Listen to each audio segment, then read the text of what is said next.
ভাগিনা আস্তে করো, আমি শীতে পাচ্ছি না। তোমার পাওয়ার এত আগে জানলে তোমার কাছে দিতামই না। হ্যালো বন্ধুরা, আজকে তোমাদের শুনাবো খালা ভাগিনার রাত কাটনোর গল্প। আমি আছি সাদিয়া, চলো শুরু করি আজকের গল্প। ভেতরে এসেই দেখি ব্লাউজ পরে বিছানায় বসে আছে।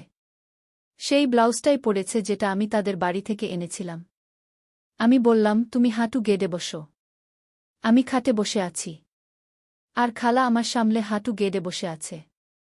সেদিন রাতে যা হলো তা কোনোদিন ভুলব না। আমার নাম শান্ত। অল্প বয়স থেকেই আমার বয়স্ক মহিলাদের প্রতি এক ধরনের আলাদা টান থাকত। স্কুল জীবন থেকে ওইসব সিনেমা দেখায় আসক্ত ছিলাম। একসময় সিনেমা দেখতে আর ভালো লাগত না। ইচ্ছে করত বাস্তব জীবনে কিছু করতে। তাই আশেপাশে যখনই কোনো বয়স্ক মহিলা দেখতাম তাদের নিয়ে কল্পনার জগতে হারিয়ে যেতাম। তখন নভেম্বর মাস। মা প্রতিবছর ডিসেম্বর মাসেই আমাকে নিয়ে গ্রামের বাড়ি যান। সেবারও গিয়েছি। আমার খেলা বা ঘোরাঘুরি করার মতো কেউ সাথে ছিল না। তাই আমি ঘরে একা বসে বসে ফোন টিপতাম। আর মাঝে মধ্যে ঘর ফাঁকা থাকলে ফোনে সিনেমা দেখতাম। একদিন আমাদের বাড়িতে আমার খালা আসে। আমার খালা আমার আম্মুর চেয়ে ৩ বছরের ছোট। তখন আমার খালার বয়স প্রায় ৪-১ বছর। আর কথা মাঝে মাঝেই রাতে বা গোসলের সময় কল্পনা করি, এইবার খালা আর খালু বাড়িতে এসেছেন। মায়ের সাথে টাকা পয়সার ব্যাপারে কোনো কথা হচ্ছিল। আমি তখন খাটের কোনায় বসে ফোন টিপছি। খালা বলল, আপা, শান্ত তো এখানে সারাদিন ঘরে বসে ফোন টিপে। আমাদের সাথে চলুক, ঘুরতে পারবে আশেপাশে। মা আমায় জিজ্ঞেস করল, কিরে, যাবি নাকি তোর খালার সাথে একটু ঘুরে আয়? সারাদিন ঘরে বসে থাকার চেয়ে ভালো লাগবে। আমি বললাম, আচ্ছা ঠিক আছে। মায়ের সাথে কথাবার্তা শেষ করে আমি খালুর সাথে রওনা দিলাম তাদের বাসায়। তারা তাদের গাড়ি দিয়ে এসেছিল, গাড়িতে করে আমরা ৩ জন বেরিয়ে পড়লাম। খালুর সামনের ২ সিটে বসেছেন, আমি পেছনের সিটে। বাড়িতে পৌঁছাতে প্রায় ১.৫ ঘণ্টা সময় লাগল। আমার ২ জন খালাতো বোন আছে, একজন আমার চেয়ে ৪ বছরের বড়, অন্যজন ৫ বছরের ছোট। তারাও বাসায় ছিল। খালা আমাকে বলল, তুই তো রাতে একা থাকতে পারিস না, আমার আর তোর খালুর সাথে থাকিস। আমি সম্মতিসূচক মাথা নাড়ালাম। খালার বাড়িটা লম্বা টিন শেডের বাড়ি। ২ মাথায় ২টি খাট। এক খাটে খালু থাকে, আরেক খাটে ২ বোন। পুরো বাড়ি একটাই অংশ, আলাদা রুম করা নেই। বাড়ির ভেতরে গেলে রান্নাঘর। রান্নাঘরের ভেতর বেশিরভাগ অংশই রান্নার কাঠ দিয়ে ভরা, আর একটা মাটির চুলা। রান্নাঘরের কিছুটা পাশেই গোসলখানা। চারদিকে টিন দেয়া, উপরটা খোলা, মাঝে একটা টিউবওয়েল। গোসলখানার পাশেই টয়লেট। টয়লেটের দরজা দিয়ে গোসলখানা দেখা যায়। বাড়ি পৌঁছাতে পৌঁছাতে প্রায় দুপুর ১টা বেজে গেছে। খালা আমাকে বললেন গোসল করে নিতে। আমি কিছুক্ষণ ফোন টিপে গোসল করতে চলে গেলাম। হাতে প্যান্ট গামছা নিয়ে গোসলখানায় চলে গেলাম। গোসল করতে করতে খালার কথা মনে পড়ল। কিছুটা সাবান লাগিয়ে শ্যাম্পু ফেললাম। রাতে খাবার খাওয়া হলে সবাই ঘুমাতে চলে গেল। আমি খালুর সাথে শুয়েছি। খালু খাটের একদম ডানে টিনের সাথে শুয়েছেন। মাঝখানে খালা আর বামে আমি। শীতের দিন, তাই লেপ গায়ে দিয়ে শুয়েছি। আমি বাম কাত হয়ে শুয়ে আছি। কিন্তু ঘুমে ধরছিল না। বারবার মনে হচ্ছিল কিভাবে কি করা যায়। ভাবতে ভাবতেই হঠাৎ খালা জাদুর লাঠিটা ভরল। আমি ঘুমানোর ভান করে শুয়ে থাকলাম। খালা আস্তে আস্তে জাদুর লাঠি নিয়ে কি যেন করতে থাকল। আমি তখনও ঘুমের ভান করে আছি। আমি মনে মনে ভাবছিলাম, এসব কি হচ্ছে আমার সাথে। বন্ধুরা, কিছু ঘটনা ইউটিউবের করা নিয়মের কারণে সরাসরি বলা যাচ্ছে না। তোমরা কমেন্টে দেয়া লিঙ্ক থেকে আমার ওয়েবস ৫ মিনিট পর খালামনি লেবের নিচ থেকে বেরিয়ে এলো। কানে ফিসফিস করে বল, কাল থেকে তোর ডিউটি শুরু হবে। এদিকে আমি ঘুমের ভান ধরেই থাকলাম। পরের দিন সকালে ঘুম থেকে উঠলাম। দাঁত ব্রাশ করতে গোসলখানায় গেলাম। খালামনি তখন রান্নাঘরে রান্না করছিলেন। খালুর কাজ ছিল, তাই সে আরও সকালেই বাড়ি থেকে বেরিয়ে গেছেন। দাঁত ব্রাশ করে ঘরে এলাম। খালা সকালের নাস্তা দিলেন। আমার খালাতো বোন ২ জন তাদের দাদি বাড়ি যাবে, সেজন্য তারাও তাড়াতাড়ি খাবার খেয়ে নিল। আমি এমন ভাব করে থাকলাম যেন কাল রাতে কিছুই হয়নি। খালাকেও দেখলাম, তার মধ্যে কোনো পরিবর্তন নেই। কাল রাতে স্বাভাবিকের বাইরে কিছু হয়নি এমনটাই মনে হচ্ছে আমাদের আচরণে। সকাল ১:০০টার দিকে আমার খালাতো বোনেরা বেরিয়ে পড়ল দাদি বাড়ির উদ্দেশ্যে। আমি তখন ফোনে গেম খেলছিলাম। বোনেরা বেরিয়ে যাওয়ার কিছুক্ষণ পর খালামনি আমার কাছে এসে বলল, কিরে, তুই তো এবার কলেজে উঠেছিস, পড়ালেখা কেমন চলছে? আমি কিছু বললাম না।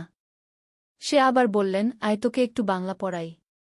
আমি জিজ্ঞেস করলাম, তুমি না স্কুলে বাংলা পড়াও? সে হেসে বলল, স্কুলে পড়াই তো কি হয়েছে, কলেজের পড়াও পারি। আমি বললাম, কিন্তু আমি তো বই নিয়ে আসিনি। সে বল, বই আনিসনি? দ্বারা আমার কাছে মনে হয় একটা পুরান বই আছে, দেখি পাই নাকি। প্রায় 5 মিনিট পরে ফিরে এলো, হাতে একটা মোটা বই দেখা যাচ্ছে।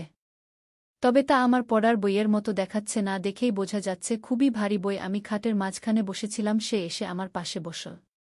আমার হাত থেকে ফোনটা নিয়ে সুইচ অফ করে দিলেন। তখন আমার বইয়ের উপর নজর পড়ল। বইয়ের নামটা ঠিক পড়তে পারছিলাম না। হিজিবিজি কিছু লেখা ছিল, মনে হয় সংস্কৃত হবে। তবে নিচে একটা ছবি দেয়া, এক রাজা আর রানীর ছবি। আমি ছবির দিকে তাকিয়ে খালার দিকে তাকালাম। খালা বলল, আয় আজ তোকে কাজ করা শেখাব। এই বলে সে বইয়ের পাতা উল্টালেন, তবে বইয়ের প্রথম পাতা নয়, একদম বুকমার্ক করা অর্ধেক বই পার করে গেলেন। দেখলাম প্রতি পাতার ডান পাশের পেজে একটা ছবি দেয়া এবং বাম পাশের পেজে কিছু কথা লেখা। বইয়ে যেসব ছবি আর লেখা আছে তা সরাসরি বলা যাচ্ছে না। তোমরা কমেন্টে দেয়া লিঙ্ক থেকে আমার ওয়েবসাইট ভিজিট করো, সেখানে একদম খোলামেলা গল্প দেয়া আছে। বইতে যেমন যা ছিল ঠিক সেভাবেই আমাকে সবকিছু করতে বলল। কিন্তু খালা তো জানে না আমি কতটুক কি জানি, যে কারণে খালার কথা না শুনে আমার মতো শুরু করে দিলাম। সারা ঘরে শুধু হাততালির মতো শব্দ হচ্ছিল। ভাগ্যেশ কেউ ছিল না। আমি বললাম, কাল রাতে যা করেছিলে আমি সব টের পেয়েছি, শুধু কোনো কথা বলিনি। এখন যেহেতু তুমি নিজেই সুযোগ করে দিয়েছ, সেহেতু আর পিছপা হওয়া যাবে না। খালু মনে হয় কিছুই পারে না, না হলে তুমি আমার সাহায্য চাইতে না, ঠিক না? খালা ভালোভাবে কথা বলতে পারছিল না, শুধু হুম হুম করে যাচ্ছিল।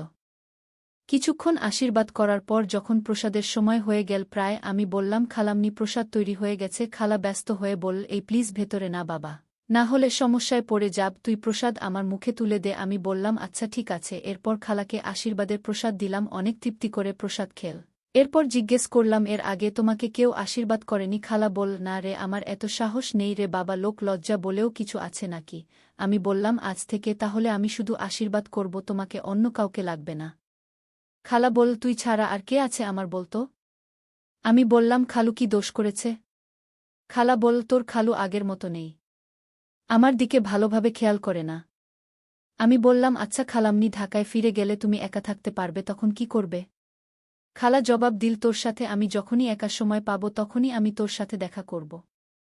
একটু পর আমি গোসল করে ঘরে আসলাম।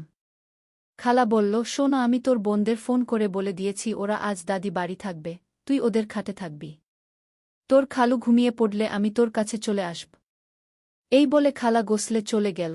আমি গোসলে থাকাকালে খালা বিছানার চাদরও পাল্টে ফেলেছে আর ব্লাউজ পেটিকোট ওয়াশিং মেশিনে দিয়েছে। খালা তাড়াতাড়ি গোসল থেকে ফিরে এলো, কিছুক্ষণ পরেই দরজায় খালু করা নাড়ল। খালা আর আমি স্বাভাবিক হয়ে গেলাম, যেন খালু কোনো কিছু বুঝতে না পারে। এরপর খালা দরজা খুলা দিল। রাতে খাওয়া দাওয়া শেষ করে 9টার দিকে শুয়ে পড়লাম। গতকাল রাতের মতো খালু খাটের বাম পাশে ওয়ালের সাথে শুয়েছে, খালামনি মাঝে, আর আমি ডান পাশে শুয়ে শুয়ে অপেক্ষা করছি কখন খালু ঘুমিয়ে পড়বে। অপেক্ষা করতে করতে আর ভাল লাগছে না। খালু ঠিকমতো ঘুমিয়ে পড়েছে কিনা বোঝা যাচ্ছে না। আমি খালার কানে ফিসফিস করে বললাম, ওই খাটে চলো। এই বলে আমি আস্তে করে লেপের নিচ থেকে বেরিয়ে গেলাম। খালামনিও আস্তে করে খাট থেকে নেমে এল।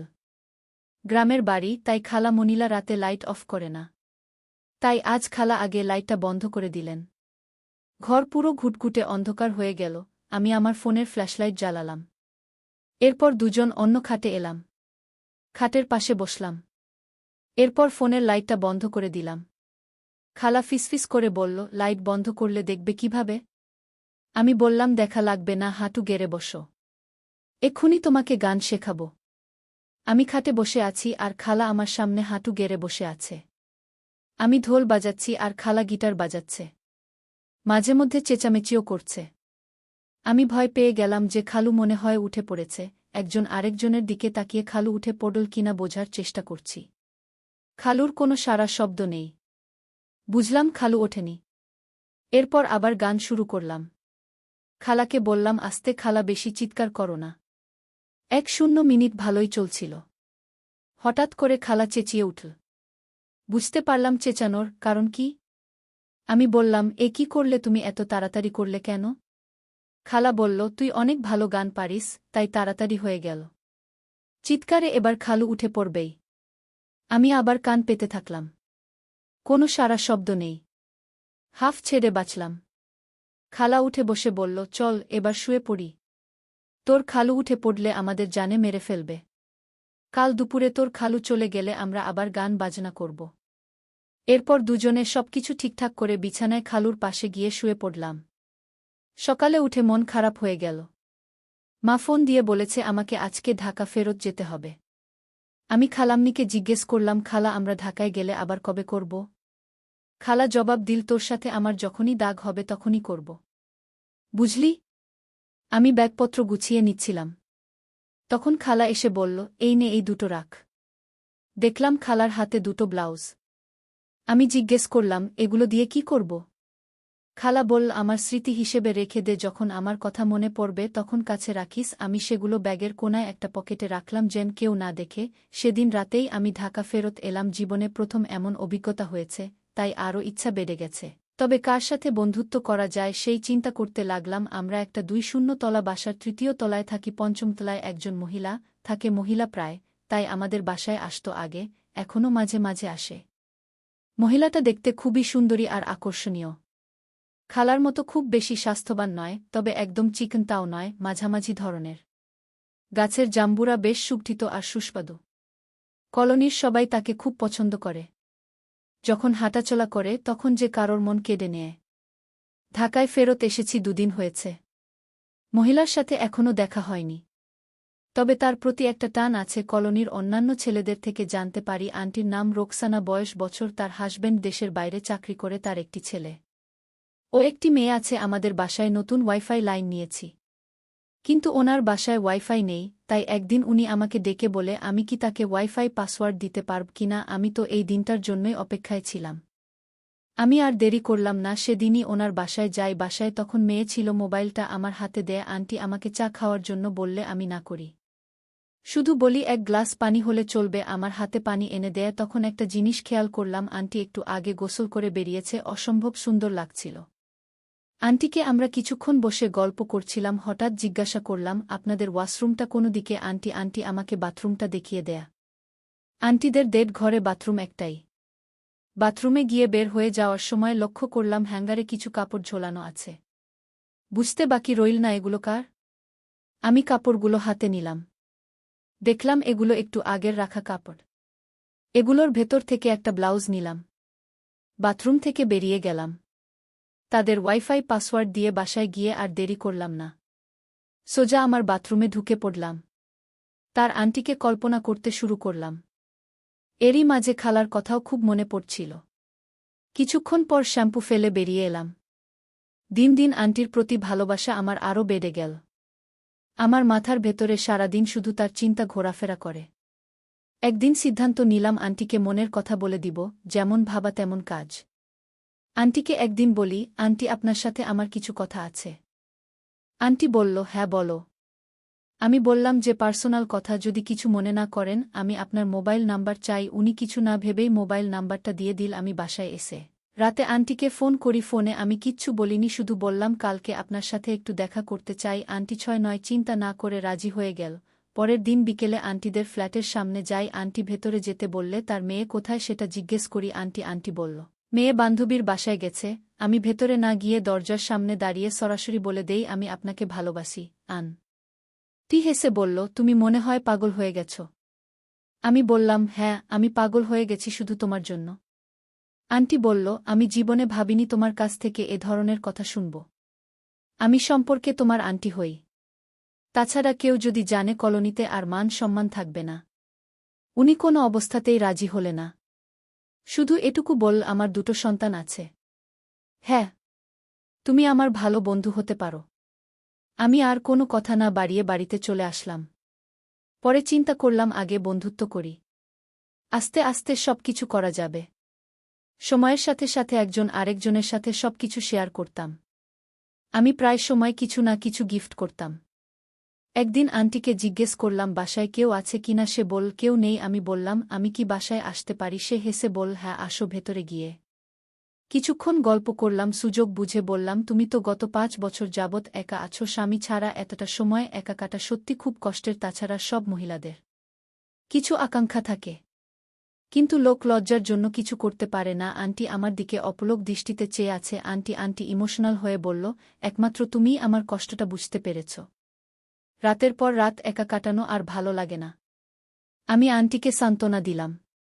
ধীরে ধীরে আশীর্বাদ করতে শুরু করলাম। লক্ষ্য করলাম আন্টির মুখে এক তৃপ্তির হাসি। আমি আরও কিছুক্ষণ আন্টিকে আশীর্বাদ করলাম। তখন খালার কথা মনে পড়ছে। গত মাসে ঠিক এভাবেই খালাকে আশীর্বাদ করেছিলাম। মিনিট 1-5 আশীর্বাদ করার পর বললাম, প্রসাদ খাবে না?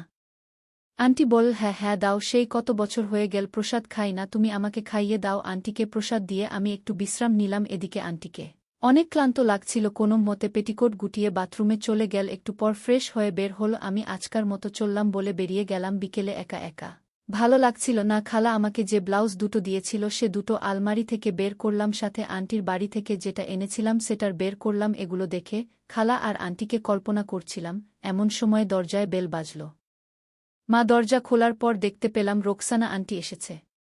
এই সময় আন্টিকে দেখেই ভয় পেয়ে গেছি, কারণ তখন আমার ঘরে আম্মু ছিল।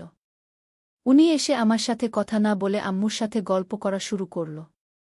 কিছুক্ষণ পর আম্মু আন্টিকে বলল, আপনি একটু বসুন, আমি আপনার জন্য চা করে আনি। আম্মু কিচেনে যাওয়ার সাথে সাথে আন্টি আমার রুমে চলে এলো। কোনো কথা না বলে আশীর্বাদ করতে বলল। আমি হচকিয়ে বললাম, কি বলছো আন্টি, এখন কোনো সময় হলো নাকি? আন্টি অনেক আকুতি মিনতি করতে শুরু করল। আমি কোনো উপায় খুঁজে পাচ্ছিলাম না। আমার গলার পানি শুকিয়ে যাচ্ছিল তার কথা শুনে। আন্টি বলল, তোমার মধ্যে জাদু আছে বাবু, তুমি যা কাজ করেছ সেদিন, তারপর থেকে আমি তোমাকে ভুলতেই পারছি না। আমি বললাম, তুমি কি পাগল হয়ে গেছ?